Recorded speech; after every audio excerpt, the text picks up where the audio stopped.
intense game. We had the crazy free-for-all.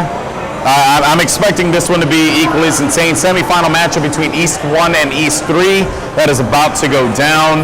Winner moves on to the final to represent the Eastern Division. I don't know, man. I don't know. It's going to be tough. Well, we do know that Hines, McWin, Lethal, and Trey, that East team is actually going to be coached by Maven. They're working on a team name so right now. So that means they're going to lose. Yeah, there's a good chance. Okay. Maven Logic, you've already experienced it. My first conversation with Maven was a mind-blowing experience. It was almost as if it was like a Pink Floyd concert or something like that. Just kind of really just blew me away in ways that I never thought I'd understand. Nope. So yeah, that's Maven. But I am expecting a good game here. These are two very talented teams. Obviously, the way that they've been meshing together as far as slaying power has certainly been apparent. Now it is going to be a battle on Simplex Team Slayer. Let's see who's going to come out on top. Gandhi, got to get your predictions on this one. Who do you think is going to take this one out? I don't see any reason why Red Team's going to lose this one. Maybe really? Because when I look at this, I just ate with Lethal, and Lethal was saying that Trey could be top 5 communicators in the game, and he doesn't get enough credit. But Hines is really like the storyline here.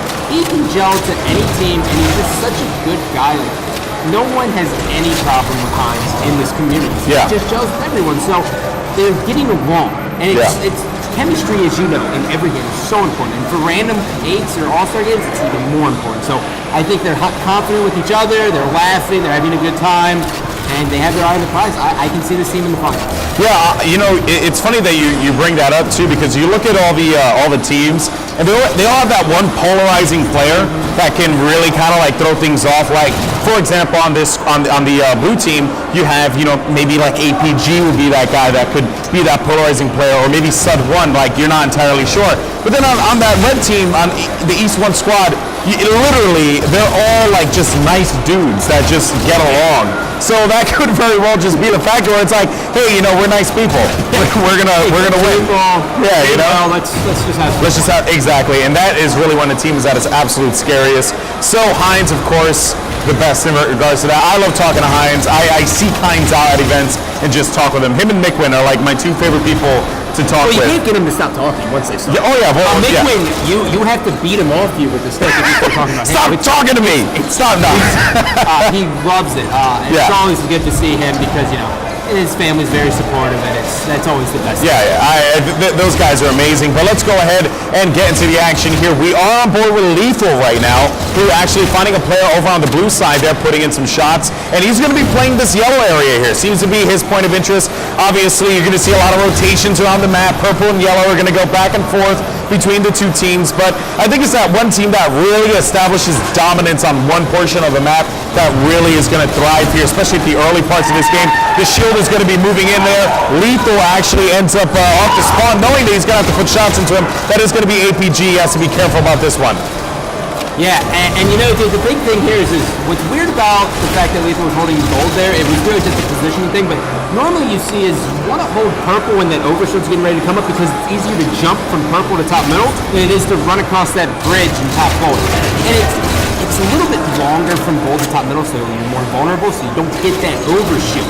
Normally you see it's like 20 seconds before you kind of go purple, and then you rotate over to gold once you get that overshield and you start that spawn cycle again. But the main thing you do here is you don't get trapped in the base. Once that happens, it's bad. Yeah, you want to make sure that you're controlling because there are no power weapons on this map.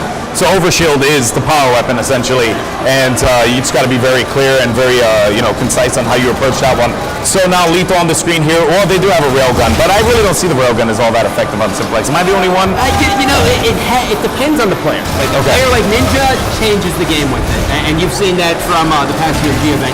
He's just really good with the gun, but sometimes people can't get into a rhythm with it. It really all depends on how the tempo of the game. If it's like a fast-running gun, railgun's not going to make too much of a difference. So you're not in the wrong there, buddy. Yeah, I mean, you're getting it. I'm glad that I'm getting it to a certain degree. I'm trying my absolute best. So with that said, for some reason we're on the screen here, but I'll take it. I'll take it. What's up, baby? Anyway, so looking here, Lethal now with the light rifle in his hands. And and more analytical perspective from you, Gandhi. I'm curious about. Let's talk about the light rifle real fast, right? Let's talk about different weapons. People who have watched me play and they know that I just love to use different guns. The carbine's probably like one of my favorite weapons because of that quick kill time. Quick. It's one of my favorite weapons. I just got to say, Ghost was telling me I'm crazy. Then I just kept on winning 1v1s with it. And if only I had played Joe Fries with that one. Probably Heinz picked up that. Heinz picked up that overshield, but I want to ask you about that light rifle. How effective is it on Simplex? Is it really, your expression tells it all, I guess? There's times, like we see times, like especially in Capture the Flag, where when you get top gold, you literally have such easy lines of sight that anyone's running up the purple or jumping to top middle, they have half shields as soon as they get there, and it's very, very effective long range, so you can pin people down there. So it does serve its place on this map. Okay. Is it completely map changing? Kind of, in a way, because you're going to see teams, like I said, when the overshield's not coming up, they're going to be more gold side. Yeah. And it's partly because they want that light rifle. Yeah, and because of its effectiveness. So that is pretty awesome to know there. And now Heinz, by the way, was actually on the prowl. We have a tied game here, 36-36. Close matchup between these two squads. We're going to have about 10 minutes left on the clock here. Plenty of time left to play here, so the time is not a factor. It's all going to come down to slaying prowess. And I do believe that East 1 is in a better position right now. Let's see how they are going to be reacting to this. Of course, I know that Heinz needs to stay alive. Two of his teammates ended up getting taken out on that one. So that is going to kind of hurt them a little bit on this as they're kind of all buckling down over on the red side. Heinz knowing that his teammate is going to be in a little bit of a situation there that was going to be lethal. Heinz taking some shots from behind. What do you see, Gandhi? Oh, Dursky just gets taken down top middle, man. It's not looking the best for him. And I'm trying to see the game clock. What is it? 9:30, so we're looking at about 40 seconds for this overshield. It's gonna be the factor here. This is a 2-kill swing, man. This overshield is going to make the difference. And right now, Heinz is sitting top wall. He needs to either push all the way to top middle, or he needs to just stay there and try to get some shots on the guys jumping top middle because they're not in the best position to get this over. Yeah, and Heinz actually ends up getting picked off on that one, so that OS is going to be coming up any second now, so be on the lookout for that one. And purple side actually is going to go into control of, actually they're going to have both sides, but it just seemed at that moment Miquin ends up getting taken out. Heinz now is going to make his move. As he's moving over, he gets the overshield, and now APG is going to have to meet him there in the middle. Spartan's moving in as well, and Heinz lost all of that. Coming in front of him as he ends up taking out that one with a headshot. I don't even know why did he jump in the way there. It was just so random. But anyway, Heinz lost all that overshield, still kept it out of the hands of the blue team. Yep, so it's all tied up here, 43-43. We're seeing as the red team's going to be grouping up on purple. Now, the blue team is kind of trapped in red base and blue base, so they got the split spawns, so that's kind of interesting. And with that said, red team, they have to be very, very methodical here as we see the scatter shot starting to make its debut. Yeah, scatter shot definitely. Oh! What? That was so sick. Okay. Did it deflect back? I thought it was going to deflect back too, but that was insane. Anyway, so just as we were talking about it there, just as we were looking at it, we thought that railgun is going to be a factor. It turned out not to be the case. Anyway, he does manage to pick it up once again. So now looking around this side here, trying to put down some shots. 47-47, by the way. And 48-47 here. Miquin having to be very careful. He's going to be full red, dropping away now. And he is going to have teammates there for support. Funny, he can't lose this one. 49-49. And now you're going to see 3 players on the other side. Where are they coming? Where are they coming? They're going to be charging Miquin. That is going to be the point of interest. There's going to be 2 players here on the red side. And now you're going to have a player over by purple. I don't know who's actually going to be charging in here. Trying to get an eye on him. APG actually is going to be the player on purple. And oh my God, this is going to be so intense. It's going to slow down. So now this is what needs to happen here. Both of these teams have to get the grenades spawned in the back of the base. So right now, red team has that in their advantage. But we're looking at it, dude. It's going to come down to the size overshield push. And the red team is not in a position to really contest it. In comes the grenade. Miquin half shield. Getting shot again. He's at a corner, man. This is scary. Miquin is not in a great position here. And he's going to get taken out, and that's going to do it. The blue team ends up taking that one. What a game. APG Dursky sparring instead of 2 with the first game win on Simplex Team Slayer. It really doesn't. It really doesn't. It's inevitable. Why are all these games so darn close? They're giving me a heart attack. I don't appreciate this. It's because of me and you, man. No wrong. Literally is. It's not. Oh my God. Anyway, looking at the stats, Spartan, by the way, big game out of him. Actually pulled, I think it was like 21 and 9. So what a game for Spartan on that play. I mean, on that game. Monster. So now Dispatch CTF coming up next here. And who is Fu Manchu? I got to... Fu Manchu? Yeah, Fu Manchu. There's a player named Fu Manchu there. Hines, McWin, Lethal, so that's going to be Trey. That's Trey. He's Fu Manchu. Yep. Right, I respect the hustle. Yeah. Awesome. It's always good to do Fu Manchu. Oh my God. So now, guys, it seems like we're going to be going to a break, or are we just going to move on ahead? I don't know. I don't know. It looks like they're getting geared up straight to go into it, buddy. They're ready. All right, they're just going to start it. Let's go. Let's make it happen. I'm looking forward to this. Right now, we're on the screen of McWin.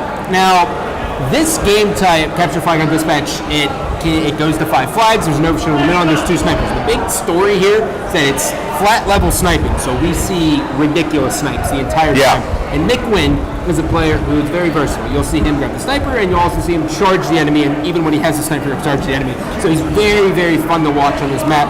But the big story here is this overshield. Yes. It's the center. Overshield's always the point of interest for everyone, and McWin off the break is actually going to find one. Getting the shots, he does manage to take him out there. Hines picks up the overshield off the break already. That was going to be such a critical play there, and now they're going to make that attempt to pull that flag. Hines with the overshield and flag in hand, as he is going to get that coverage there from McWin. Lots of pressure coming in. Hines ends up winning that one, but he is going to get taken out. Flag is going to go down. Lethal actually, or excuse me, Trey is going to be there for that pickup. So let's see how this is all going to unfold now, as McWin has that sniper. McWin just had a little bit of a mental error there, and it's just because he's not on his team. So really what happens is when you push that sniper over the green sticks, right where McWin's at right now, they basically forces the other team to spawn yellow. And if you look across the map, you get pretty much guaranteed 1 kill because the guy's going to spawn right in the critical. Yeah. And he didn't take advantage of that because he got too caught up watching the flag. So probably won't see that happen on his team, but for this, it happened just a little bit of a mental error. Okay, I'll take that. Of course, you know, these players they're not familiar with how each other play, so you're still going to see those communication errors happen from time to time. Now APG on your screen looking over at ring 3 to see if he could find someone there, and he's going to put down some shots, not able to connect with that. APG having to defend his flag here alongside his teammate. I believe that is going to be set of 1. He ends up getting picked off there, and APG gets dropped as well. Now the flag is going to be pulled, and that will be from McWin. So now McWin with that flag, taking it over to green side. What are the chances that he's going to be able to make this flag cap happen? Well, this is a very interesting round. Normally you see as players just try to truck it straight through bottom middle just because there's a little bit more cover and it's a quicker cap. If you run top middle or bottom middle to your flag, it's about 8.5 seconds to cap it. But he went to the right, and he was able to get it in, and it's interesting because most people, 9 times out of 10, you're going to expect people to just truck it bottom middle. But he jumped on the green, and he took a little bit of a cover, so it's good because he had more cover. It's risky because it's sprint. They can get your base so much quicker. Yeah, but it worked out in their favor, though, as it is currently going to be 1-0 right now in the count. And APG just got cleared up there. Overshield picked up by Hines once again. Let's go ahead and jump on board with him and see what he is going to be doing here, pushing in to the blue flag alongside with his teammate Fu Manchu. Look at the pressure red team is just putting on here. Yeah. These guys are just all over the blue team fence. The overshield's been depleted, but now they're going to run the flag towards yellow, but Hines is going to get erased. So they did the right thing by keeping the pressure on, but just weren't able to execute it as well. But now we have the sniper in the hands of Lethal, and this is kind of the first time I get to see Lethal play this entire weekend in teams, and I'm super excited. Well, I'm super disappointed because you hyped him up and then he ended up dying there immediately. So that's unfortunate. We jump back over to the blue team with APG as he knows that there's going to be a player with that flag. Commit not enough to take him out there. They have to make moves here as that flag's actually going to wait for that shield to recharge. One player is actually going to go on the prowl there. That is going to be Son of One in a position to make something happen here. And I don't think he's going to be able to make his way in time before he gets some cover there from his teammates. But APG, of course, supporting that cover there for Sub 1 to make his advancement forward. You can see shots being exchanged. Players, nice shot there from APG with that connection. APG connecting, that's big because APG is a player who as soon as he gets a little bit of momentum, he just kind of trucks through. And he's all the way at their base, and now the great thing about this is he can kind of dictate their spawns. He knows exactly where they're going to be. Watch this. They're spawning, yellow window, what's up? One shot. I hyped hyped him up, man. You know how it is. You hype someone up, they hear you. It's called the caster's curse. Yeah, it is. You know about that. Oh, he missed that sniper. That was clear open there. But the flag is being pulled, by the way, and that is going to be from Dursky. So APG needs to provide that coverage there, and they do manage to put the flag in, making it 1-1 in the count here with plenty of time on the clock, about 11 minutes. So they're going to be looking very good here. One shot there from Mikwin, but Mikwin able to actually take him out on that. So APG dropping that sniper rifle. Let's see how they're going to respond. And Trey, with that overshield pickup, it seems like it has just been in the control of the red team every time. They've had every single overshield up to this point. And the thing that's kind of crazy to me is that when I look at this blue team, like, I would never, ever in a million years think that they could compete versus this team. But Spartan and Sud1 are playing very, very good. Spartan 21 kills last game. Sud1's actually in a good position. And it's something that we always see, because Spartan and Sud1, they just want the recognition that they deserve, and they're not talked about as the best players. So now this is their time to prove it. Well, so here's my perspective. I remember watching Sud1 at UMG, and I couldn't help but thinking, man, he's actually really good. I know they give, like, the community gives the Suds a lot of crap, and they're always saying yada yada whatever. But I look at a player and I look at how he performs, and Sud1 at UMG actually played really well. Dude, he's good. Yeah, so I give him credit on that regard. Spartan, on the other hand, a good friend of mine, Magnetic, he actually knows Spartan pretty well, from what I understand, and he tells me that he's a really solid player too. So and he's showing it here. He has the sniper rifle in hand. He's taking over a couple of good positions there, missing one shot, but cleans up the second. Pass for you, huh? Yeah, thank God. And now Mikwin ends up getting taken out on that one here, as the flag is going to be in a position to get capped. Let's see if that's going to happen here. Darcy got hit by a nade, and he's just going to slow this one down. But Spartan's got two options. He can either run this flag back and try to escort and do as much damage as possible, or he can, or he can rip a guy's face off. But the other thing he could do in that scenario is to double back and go to the enemy's flag, and then he can just be right behind him and be a thorn in his side. It's a risky play, but players like Formal, Snipe Down Roy can execute it very, very well. Yep. And of course, I'm drifting over to the chat, and I believe my comment got some people telling me I'm clueless. No. I don't hate just to be a bandwagon jumper. I actually look at how a player plays. Just so you guys are aware. Yeah, okay, I'll defend you. That's how I roll. I don't give a crap what people say. Bangarang, baby. This is the thing with Sud1. Sud1 is a very, very good player. He's actually performed at events, yes. The main thing with them is that they have very, very good shots, but sometimes their decision-making is not the best, and they get punished for it. Yeah, and I completely agree with you in that regard. Like, I saw them play, I said, good shot, solid shot, right? Of course, you can always improve. There are always mistakes that are made. So that's just the perspective that I have on it, especially as a player who I competed in my fair share of different games. I competed in Halo Reach as well. I know decision making in Halo is probably most important than any other first-person shooter out there. It is, you get punished for making foolish mistakes. And by the way, just want to point it out here, Heinz in a position to make this cap happen, and they do so, making it 2-1 right now in this series, or in this matchup. They could very well take this one to a game 3. Yeah, and keep in mind, ladies and gentlemen, that this is a best-of-3 series here, so the first team to win 2 games takes it and advances to the finals. So this is really big. And normally, so far today, we've only seen one team lose the first game and then win the third game.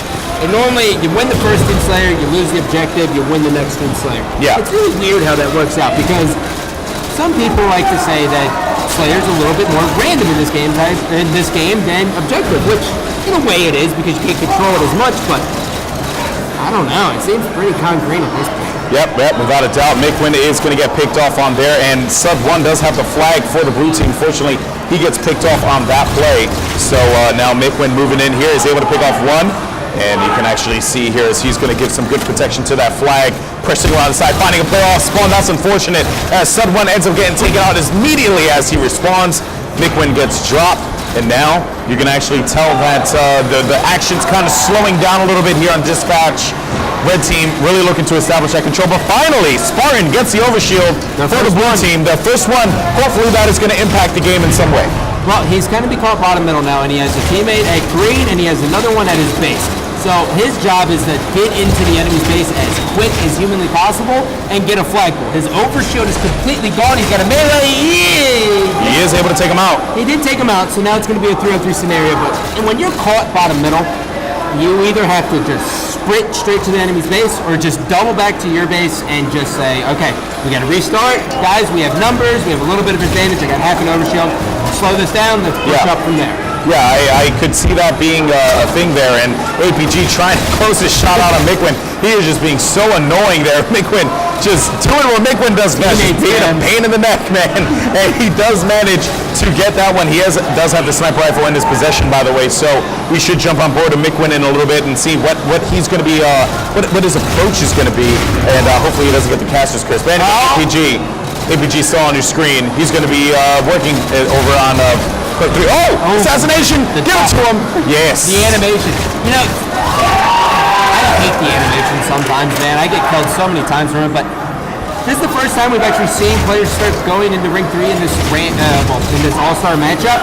In Ring 3, ever since the weapon tuning with the 4-shot is so important to control because you can inflict so much damage everywhere.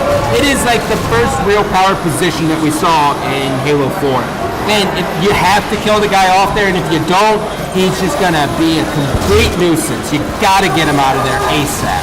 Yeah, the Ring 3, when I first started playing Halo again, and I played Dispatch, they were just like, go to Ring 3, and I'm like, I don't know how to jump up there.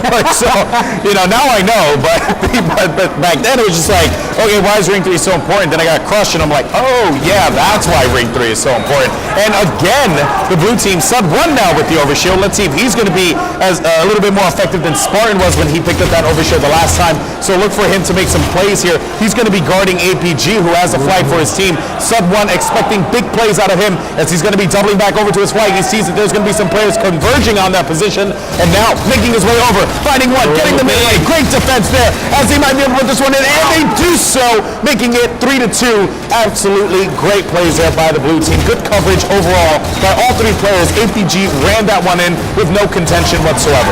So yet another lead change here for the blue team, and what's so big about this is we're basically 4 minutes left in regulation here, Alex, and the big thing about that is at this point, you have to escort every flag back to make sure it's there, but right there, a lot of people are probably wondering, oh, why did Richie Hines do that? If Richie Hines can get in there and grab that flag, that delays them for a very long time, and that buys his teammates time to come up and spawn, sprint, throw some nades, and get in a position to take down that flag. That's huge. That's exactly what you're looking for. It's all about causing those distractions, and Hines definitely was doing the best he could there, but it doesn't matter because right now it is going to be 3-2 in the count here. Sub-1 on your screen, and Spartan the dog has the flag once again. Let's see if he's going to be able to put this one away. Unfortunately, he gets taken out. But Sub-1 is going to be there for the pickup, and yes, he is going to get it, having to move away from that one. He is going to need some teammate support. APG with that sniper rifle, missing an open shot on that play. But, Hines moved in with that lunge. And now APG trying to get some angles here. There was a call out made, Ring 3 perhaps, and there was, and he's able to actually make him one shot, but not enough. There's going to be a couple, and just so you know, it's 4-2 here. That may be the dagger. The red team just needs to get their act together if they want to be able to come up on top, or else we're going to see a 2-0 here in the semifinal. Yeah, so we got 2 minutes and 50 seconds left in regulation here. Is it a possibility? Yes, but oh God, huge. So, will we get the double? Well, he stopped the guy getting the overshield, which is humongous. Now, Dursky was able to get that, which is going to be his teammate. So now, red team has no overshield, the flag has been spoiled, and now they have 3 members dead as Lethal's coming off the respawn. This is humongous for the blue team. And APG has a very, very easy angle on this flag. He's just sitting bottom middle, and he misses! He missed! He misses the shot, but the flag has been pulled, and that player is actually going to move away with that one. APG going for that return. He's going to get it! He does so. That could have been the nail in the coffin for the red team in this semifinal matchup. We're only going to have a couple of minutes of play here in regulation, and I honestly believe that this squad is going to be making their way over to the final to represent the Eastern Division. I can't believe it. This is absolutely bonkers. APG spots a guy going yellow, and right now what red team has to basically hope they do is they have to hope to God that the blue team tries to turtle. Yeah. And it's, like I said, it takes 8 seconds to really cap a flag here. We're going to have one more overshield in play. There is a possibility for the red team to do this, but 1, they have to get the sniper out of the hands of APG, and 2, they need solid Ring 3 control, and Trey's trying to get it, and they can't get him off there. APG's still alive. He's just a thorn. And look at this. Here comes the desperation pull. Yep, he's going to cause a lot of problems there. Great snipe there from APG, and his teammate is going to be there for that coverage as well. Flags being pulled by Spartan. That is the final nail in the coffin in this game. If they cap this flag, that is going to be what a shot there. APG, and he gets it. Watch it. He's going to get it. 2. No, he's not going to go for that one. But 1 minute left in regulation play. Flag is not being capped just yet, but it is being pulled here by Dursky, and this could very well be it, Gandhi. Yeah, you know, the final odds, the flag has been stopped, and it got stopped one more time. We got 50 seconds here. It's not all she wrote just yet for the red team, but APG's trying to make it so. And we're seeing them come off the respawn. APG throwing some shots down. This is going to be big for red team. Red team basically has to rally behind this cap and then be in their base. Not if APG picks up the overshield. Such a dagger. Which is exactly what happened there. APG putting the shots in there on Lethal. Lethal having to stay alive. Oh, that's going to be one shot. Hines ends up really just draining that overshield. We're going to be in about 20 seconds left until regulation play. This flag is more than likely going to get capped here. But the question is, can they relay, Scott? I don't know if they're in a position to do so. Hines is going to be sprinting over there, so he has to get the stop. And then they have to return this flag from Spartan, and then they basically have to do it again. They have to run this flag, and they're in a position. Hines is going to be taken out. This may be all she wrote. Yep, all she wrote for him. Yeah. Very, very valiant effort from the red team there. But you know what? They had every advantage in the game. They had every overshield. They had good positioning. But the difference really was just flag execution, man. Yeah. The routes were good. Everything was good. Communication seems to be doing well. And APG kind of getting to that stride a little bit. See that? Yeah. Wow, and that's going to do it there, man. It was a good game for all competitors involved, but Sud1, Spartan, Dursky, and APG are going to be representing the Eastern Division moving in to the finals of this All-Star matchup. You know how impressed Maven is. Man, well, you know, when you have Maven coaching you. Yeah, that's what happens. That really is what happens. He has about the knowledge of this water bottle on board. Yeah. We got to give I do want to check out some stats here, but it seems like Dursky has stats on his page. APG has 33, then we got 24, 24, 25. So APG having a very, very good game there. And then on the other side, Fu Manchu, 19 kills. Fu Manchu. Fu Manchu. What are you thinking, man? We both I didn't predict that team to win. I totally did not.